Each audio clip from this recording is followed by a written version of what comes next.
This is coffee. Or at least this is what we've been taught to believe it is. A transaction, a caffeine delivery system, a $3 habit wrapped in paper consumed without thought. But this is where the story truly begins. Not with an app, not with a machine, but with a moment of wild curiosity, almost 1,200 years ago. Hello, and welcome to a brand new video. My name is Batul, and you're watching Kahani by Zaidi, the story behind what we think we already know. High in the Ethiopian highlands of Kaffa, a goat herder named Kaldi noticed something strange. His goats weren't resting. They weren't grazing calmly.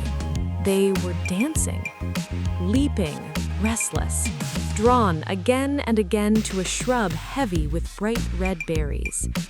Kaldi tasted them, and in that instant, a surge of clarity rushed through his body, a sharp, wakeful energy unlike anything he had known before. That accidental moment would ignite a global obsession.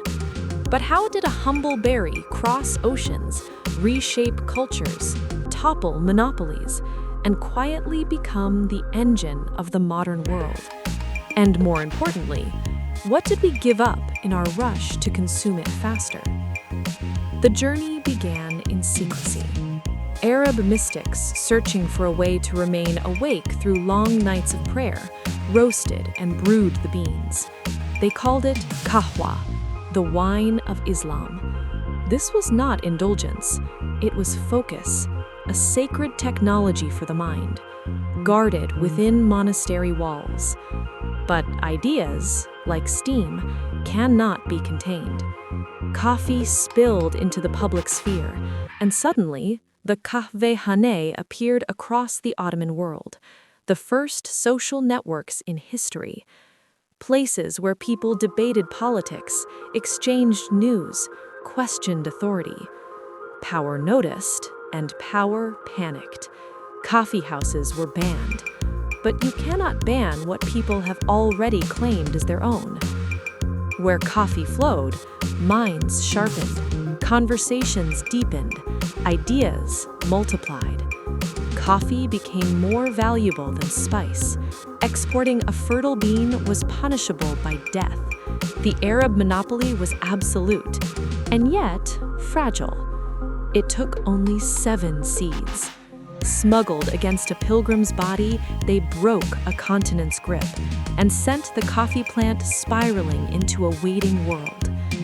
When the bean reached Europe, civilization cracked open. Coffeehouses became penny universities, where, for the price of a cup, you gained access to news, science, commerce, and revolution.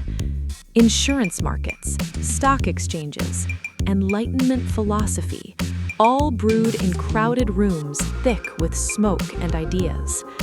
To be absent was to be irrelevant. This was the original fear of missing out. But this awakening carried a hidden cost. To satisfy the West's growing addiction, coffee demanded land and labor. Brutal labor.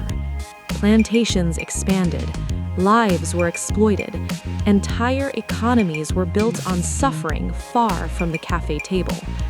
The bitter truth is steeped in every sweet cup. And yet, as coffee traveled, it did not become one thing. It transformed.